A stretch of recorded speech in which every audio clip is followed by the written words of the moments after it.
Welcome to the Underground. Turn me up, bitch! My Little Underground with Peter A. It's My Little Underground.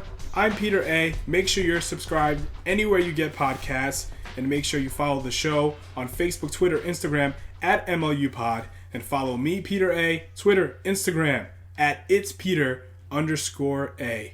Miss Eaves returns to My Little Underground to talk about her brand new EP, How It Is, her belly bounce challenge, body shaming, her experiences learning French, influencer culture, and so much more, right here on My Little Underground. Yeah, you can curse and everything too. There's no restrictions at all. Balls, pussy, fart. Let it all out. Fart isn't a curse. It should be. In some circles. In some circles. Yeah. In the Anti-Fart Association. Yep. I love farting. It's great. It's a nice release. Yep.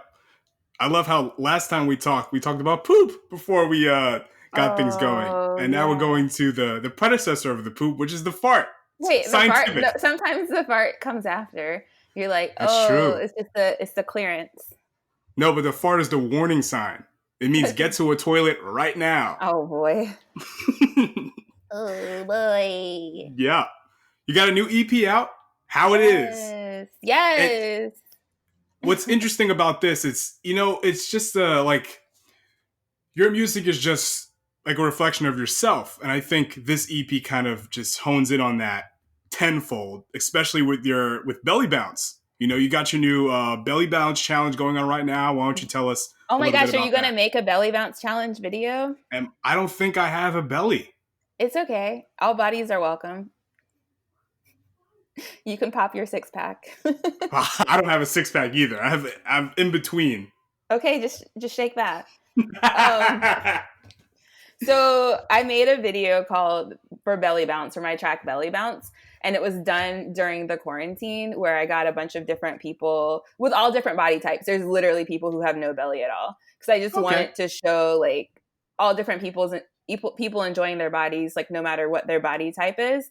And now like to promote this song, I thought it could be cool to do a Belly Bounce challenge where a lot of people, all different body types from all over the world, are just posting videos of them enjoying their bodies, dancing, shaking their belly or lack thereof.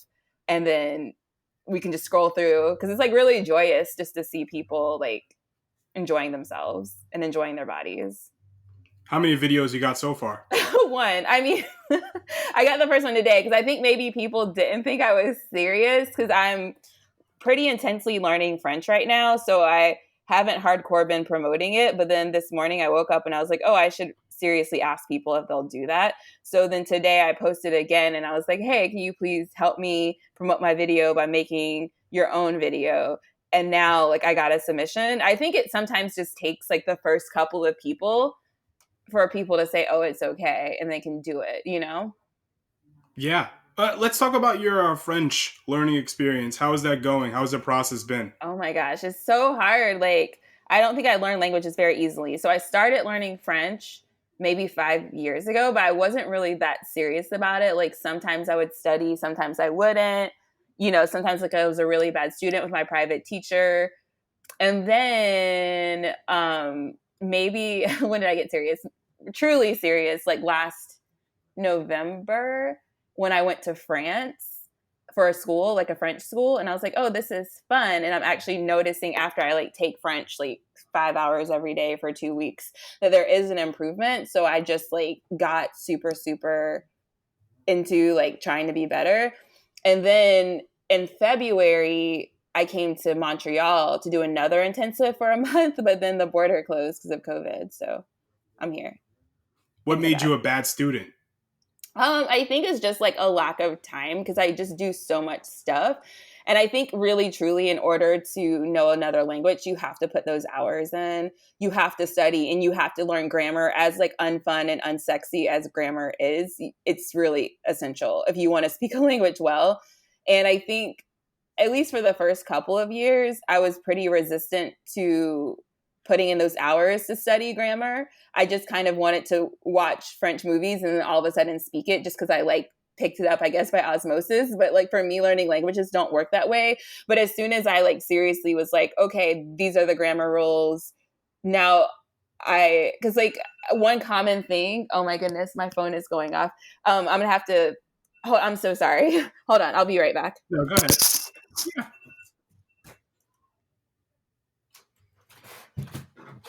My bad. I set a timer so I wouldn't forget to like meet you, and then it like messed me up because like I think I put it on pause instead of turning it off, and then it went off again to remind me.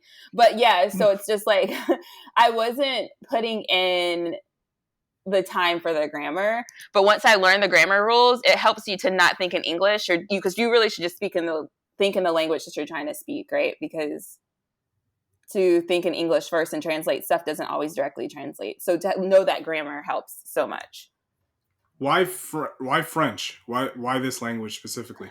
Well, maybe like 9 years ago, I was working with this Belgian DJ, and I would go to Belgium and tour with him. And so then I made a lot of friends who speak French. And so really, it's just my way of learning how to communicate with my friends better who speak a different language. And I remember hearing this thing when I was young, like in high school, that it's good to teach somebody a language when they're like really young because they'll like Yes. retain it easier. But you know, you're in your 30s, and Right. how have you been? Is that like the age get in the way of anything that you're trying to learn, be it this language or anything new? Yeah, I mean, I think one, like anyone can learn anything if they put their mind to it, but it is harder because I have 37 years of English in my brain. And so sometimes I want to think in an English way. So, I mean, I think too, if you're a person that kind of like approaches life from a standpoint of like curiosity, which is, I think I do, that helps a lot because I'm not like so fixed in like how I am and how I think, you know? But like it would help me if I was like 15, of course, and like still learning everything, you know, and I'm just fitting one other language in. Of course that would help. But I think that like, I mean, I definitely am doing it, you know, and I'm speaking French and it's working. So yeah. Is there anything else that you've been learning new that you've always wanted to try, but you never had the time or the Right. willingness to put in the effort to learn it? Well, I mean, I'm a learner. I'm a nerd. I'm like a giant nerd. And so I'm always in YouTube University. And actually, a lot of the stuff I do, like editing my music videos and like doing animated lyric videos, I taught myself through YouTube. So I'm always kind of a person who will try, if I'm curious about knowing how to do something, to go and figure out how to do it and like do what's needed to like be better. And also recently I've been like, I have this Apple Pencil. And so I've been drawing a lot on my iPad, which is really exciting. And now I'm like just trying in my free time whenever I'm not studying or working, like just drawing faces to kind of figure out what my like style is. I'm already an illustrator, but I don't really like draw characters. So I'm like, okay, what would it look like to draw characters and have a style for like people, you know? You're very big on practice. So now that you know you're an adult and you're very busy doing a million different things, how do you make time to put in the work to get better at a certain skill? Right. Well, I love practice. I do love practice so much, but like I don't have kids. I am not in a relationship. And so I do have that time that a lot of adults might have for other things. I do have that portion of time free. And I do feel like if you find something important and you're truly interested in it, you'll figure out a way to make time for it. Do you know what I mean? Like, and also too, this like pandemic, since I don't have a social life anymore, there's a lot of space now to fill it with like learning. So that's what I'm doing. Yeah, yeah. And I think that you're a creative person anyway. You make music, so you're always kind of practicing something. And when you're Right. going on tour, you're always in this mode of performance, and you're getting better at that. So you're Right. kind of conditioned to practice, right? Yeah. Yeah. No, I mean, I am conditioned to practice because before a show, I'll like run through my set a couple of times because I don't believe in talent, actually. I mean, I think maybe some people are naturally talented, but I feel like hard work always trumps talent. And so for me, I'm a big proponent of practice, practice, practice. work, work, work. And even if you start out being a little shaky doing something, if you do it enough times, you'll be better, you know? Like, for instance, with French, like when I first started writing these texts in French, because I write in French every day, I was making a lot of mistakes. But now that I'm like practice, I'm making better text. I think that's great that you said that, because you have an interesting take on influencer culture, because a lot of people think those people don't actually do any work, right? So explain what you mean by what you think of influencer culture and how it's misunderstood. Well, okay, I feel like, I mean, because I guess it's hard, like, because influencer, some people might say I'm an influencer, you know? I don't consider it that way. I don't really like the idea of just celebrity in general, that there's this group of people that are somehow put at this higher echelon, either because of like who they're connected to or something they did, maybe that may or may not require talent, that gained them some notoriety that kind of makes people listen to them, even on subjects they're not highly qualified to talk on.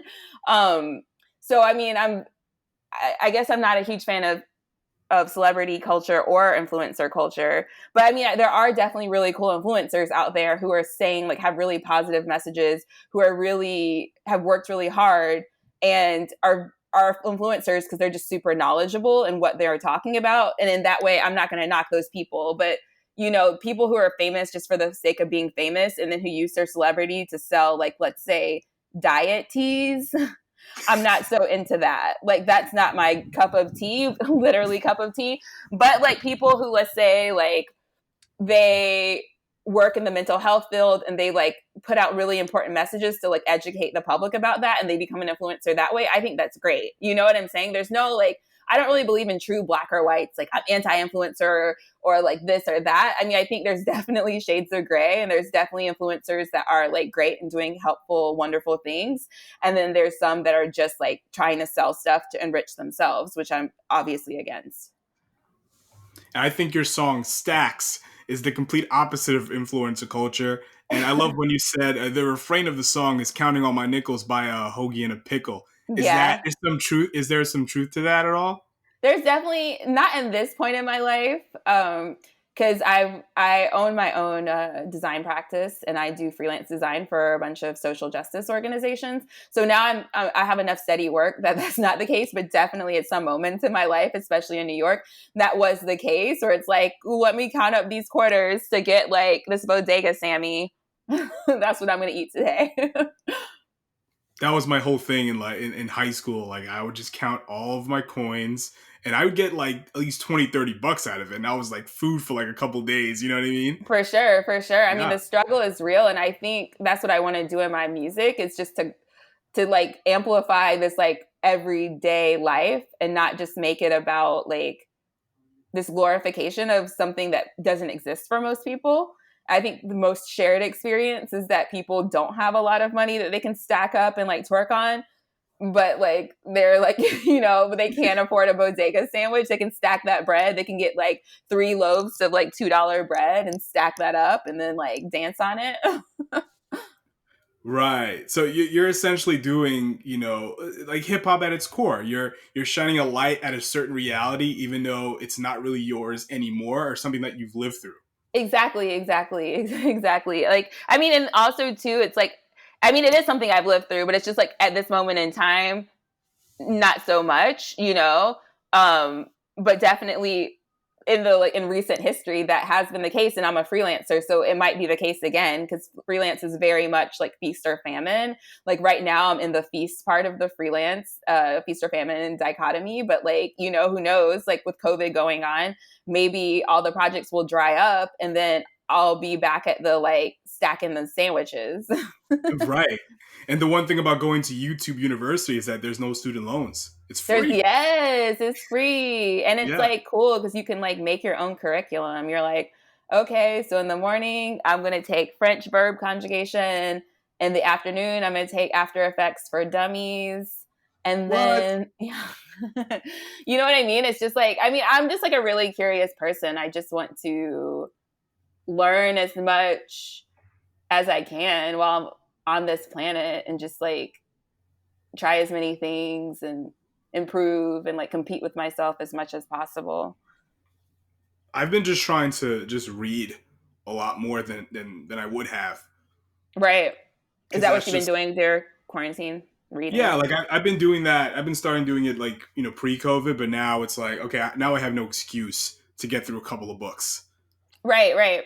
And I mean, I think that's really cool. I mean, because also I'm not trying to knock people who haven't been doing much, because Of it's course. hard, because it's like people are super anxious, and like things are uncertain, and like when you're like questioning when you're gonna make your next dollar, or if your health insurance, you lost your health insurance because America has health insurance tied to our jobs, and then a crisis happens and everyone loses their insurance during a pandemic, which is a nightmare. It's like hard. It's hard to focus on other, things that aren't just survival. But it's cool that you're reading. Long story Yeah, short, I just yeah. don't want to like shame people. Like, people are like, oh, she's learning French. He's reading a whole home library, and I'm just watching Tiger King. It's like, no, if you need to watch Tiger King, you should just watch Tiger King. I support that. Yeah, I mean, I think there was a lot of I've been seeing a lot of like clips online about what you should be doing during quarantine, what skills you should be learning, what businesses you should be starting. But I think everyone's going to do everything at their own pace. And I Right. heard Michael Rappaport. He was like, "Why aren't rappers rapping about COVID? Because some of them got COVID and are getting over COVID." You know what I'm saying? Right. So there's And no also, pressure to do COVID anything. affects all of us. Like, it's the one time in my life where everyone in the world is going through something together. Like, we all kind of have this thing that we all have in common, which is living with this virus, like drastically changing our lives. Yeah, exactly. And you don't have to talk about this if you don't want to, but I think your awkward 5 train encounter is very interesting to the whole idea of body shaming and how we look Right. at people that look a certain way. Right, right. So, like, just so the audience who doesn't follow me, I was on the 5 train, and I was wearing this bodycon dress I got at this clothing swap. And normally, I've always had a belly. It's just my body type. It's just like a little poochy pooch. And like, I was on the train, and I was like feeling myself. I was like, oh, I kind of feel cute in this dress. It was really cute. And then this lady was like, oh, you're pregnant. And she's like, I'm so happy. And I'm like, no, I'm not pregnant. And now I feel like crap. Oh, you said I could cuss, but I just wanted to say crap.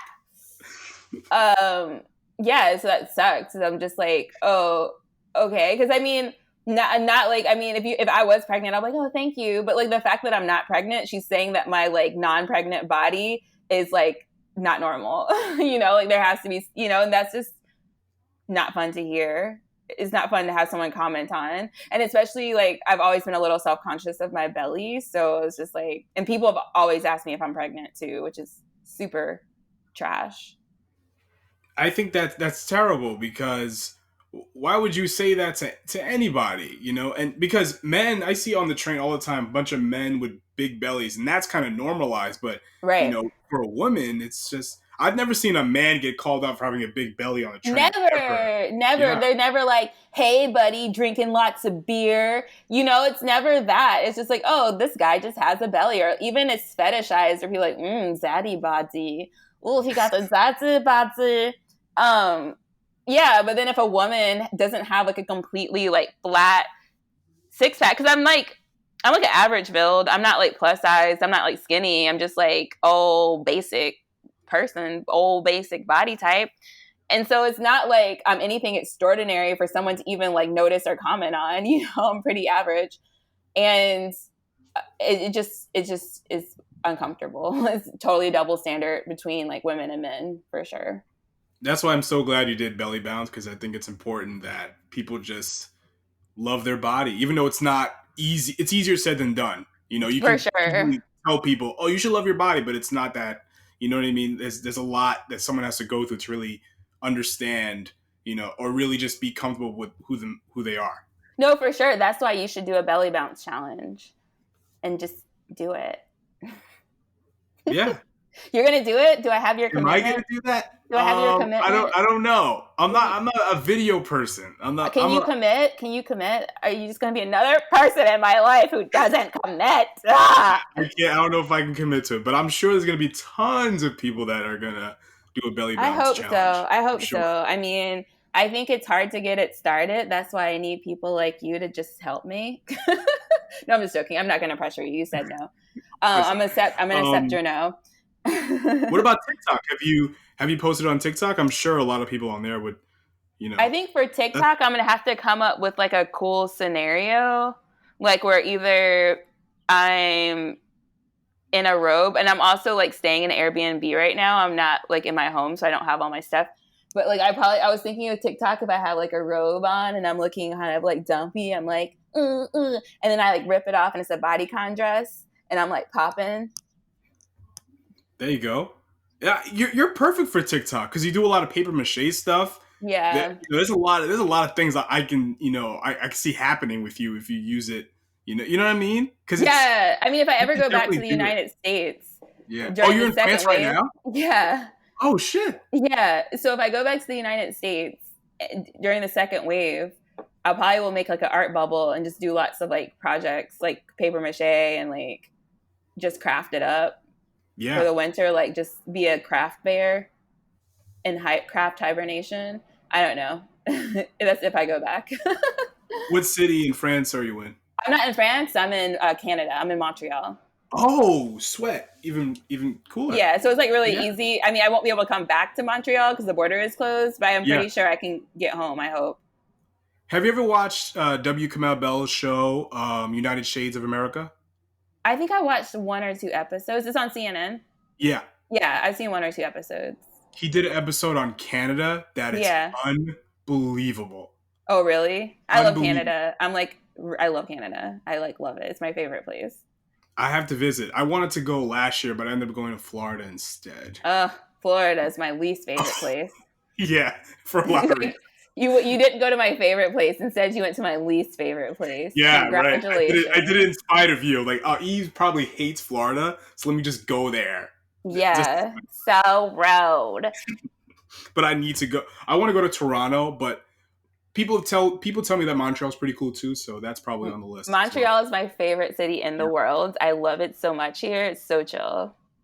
Well, now that you're learning French. You're learning French. France is not a language. France is definitely not a language. Yeah.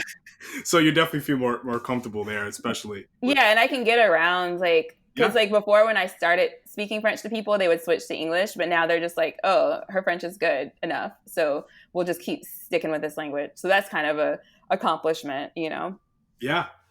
How has Bandcamp Day helped you at all? Okay, first of all, I love Bandcamp. Oh wow, big up Bandcamp. They are an amazing company. And I love what they're doing. I think they have a great user interface too. I just think it's just great all around. But Bandcamp Day has really helped me just because I feel like more people are buying my music during Bandcamp Day, And that's helping me to just spread my music around. And also too, because they're waiving their percentage, it helps me to make some money. Even though I'm not making music to make money, that's not the goal. But now you have an easier method to do so. Exactly. So what have you been listening to on Bandcamp? Oh, wow. I mean, to be honest, I'm a little obsessive right now, super, super concentrating on learning French because I'm going to take a French test on the 18th for immigration to see if I can pass and maybe immigrate to Canada. So my whole concentration right now is on learning French. So you haven't been listening to anything? You've just been studying? I've just been studying, listening to podcasts in French, listening to TV shows in French. I guess I could try to check out French rap or Quebec rap, but really most of my days are studying. When I the beginning of the pandemic, I was in an immersive French school for 5 hours a day, and then I would work for 6 hours a day, and then I would just do homework for 2 more hours, and then I would go to sleep and do it again. And that was my life for 2.5 months. And now I work with a private tutor. And so I have a little bit more time, but I still use that time to study. And then work has kind of like ramped up. And so doing that. So I haven't really been listening to like a lot on Bandcamp. Like if I do listen to stuff, it will be on Spotify, that kind of like lazy listening mode where I'm just like, pick a playlist and just play it. Okay. And you still had time to put out an EP. That's great. I commend Well, you. the EP was worked on before the pandemic. Like the EP was finished before the pandemic. Do you know what I mean? I didn't record it in quarantine. So that was already in the works. And because I'm a designer, it's easy enough to just like quickly do all the branding stuff, like the cover art. Like I took that photo on the cover on my iPhone and just like hooked it, like clipped it out and like photoshopped it. Not like photoshopped my body, but like Photoshop that like Photoshop the funky Saved by the Bell worm background and like added the type and stuff. And then it was like, okay, that's done. So yeah. Tell me about your old band, Super High Gang. You did a Sugar song High Gang. about Sugar High Gang. Africa. Super High Gang sounds really bad. It was Sugar High Gang. It like was Sugar High Gang, my bad. Not Sugar Hill Gang. I don't really love to talk about that like too much, just because it was with my ex and we had kind of a bad breakup. But there is this band, and recently I listened to some songs we made, and I'm like, oh, it's not bad. Because you know, like when you first start doing something, it's like really bad, and you're like like kind of scared to listen to it again, like 10 years later. But when I listened to the Sugar High Gang, I was like, oh, this is fun. I could see why people liked it. Yeah, you know, I had a feeling that, you know, there was going to be something about this group that you didn't really want to talk about, but it was because I think you posted about it, and it was kind of like, I'm interested in artists like deep catalog that they just, you know, they post a little bit about as time kind of goes on. You know what I mean? But Right. the Trapper Keeper song was kind of cool. It was fun. It was cute. Yeah. It was cute. We wrote a lot of silly songs. Like we wrote a song about spandex pants and one about the Smurfs. It was like really silly. It was like silly and noisy, and like people like love to dance to our like music, and we would play a lot of like fun house shows, and it was kind of like punky, funny, goofy. But that's behind me now. You should put out some of these songs for a Bandcamp day in the future. I don't think I can, because it would involve talking to my ex, and I'm pretty sure he hates me. Damn it. Yeah. So how many paper mache crafts have you been working on over the past couple of months? Well, I mean, I'm not at home, so I don't have any of my art supplies. So like, to be honest with you, like my whole life right now has just been trying to get to an intermediate French level, and making the belly bounce video and working. Like I'm doing really cool creative work with my day job. Like I'm working on right now this like comic strip that tells the story of this woman's self-managed abortion. So that's been pretty cool to like draw that. And like I'm working with an organization called Black Futures Lab and another organization called Black to the Future Action Fund. And so I've been doing a lot of cool social media graphics for them to promote the like awesome work they do. So I mean, I've been like busy with like one, like work for survival, but also two, just like trying to use this time of not having a social life to just finally master French, you know? Yeah. So you're in no rush to get back into like musician mode and tour mode. You know, you don't miss concerts that much, do you? I miss concerts a lot, Okay. but it's like, what can I do? Do you know, I'm All not, right. I have one in September, I think it's September 29th with Space in Maine. I'm doing my only, maybe my only online show in September, because I want to make it special. Like I don't want it just be like me rapping in front of a iPhone, like, you know. So I need to think about how to make that like dynamic and interesting.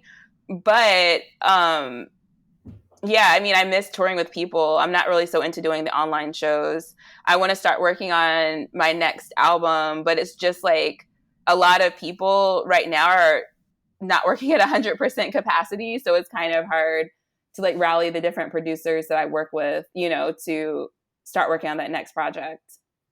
And so like in that regards, like I've kind of shifted. Like, I mean, I'm taking my French exam on the 18th. And so after that, I'll have more capacity to do more art and stuff. But it's just like, I need to focus on one thing at a time, I suppose.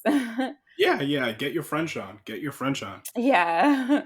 So the new EP is How It Is. And if you are into it, please do a Belly Bounce Challenge video. It will definitely help Miss Eaves out. And buy her album on Bandcamp. Yeah, buy my album on Bandcamp. If you don't have any money, you can stream it on Spotify, like with ads, I guess. And this is how it works. And you can watch the video for free on YouTube. So I think you can maybe listen to it for free on Bandcamp for like a certain amount of times. Like you can't listen to it forever because they make you eventually pay. But yeah, just like, I mean, I just really want people to like listen. I mean, I'm less about like the hard selling my music, but I really want people to listen and share my music. You know what I mean? Yeah. So how can people follow you on social media and whatnot? Okay, so my social media name is Yo Eaves. Like Yo MTV Raps. Eaves, Eaves. And that's on Twitter and on Instagram. And also if you just Google Miss Eaves on Facebook, you can follow me that way. And I'm on TikTok, but I only have like 3 TikToks for now. But I feel like once my because I think this winter I'm really about to like go in this art bubble, creation bubble. So I'll definitely will start being really prolific again. I just needed to take a break to just like learn this language, shift my priorities, but it's going to go back to art because obviously I'm an artist at my heart. There we go. That's what I like to hear. Thank you so much, Eaves. Thank you. Yeah. Bye. Bye.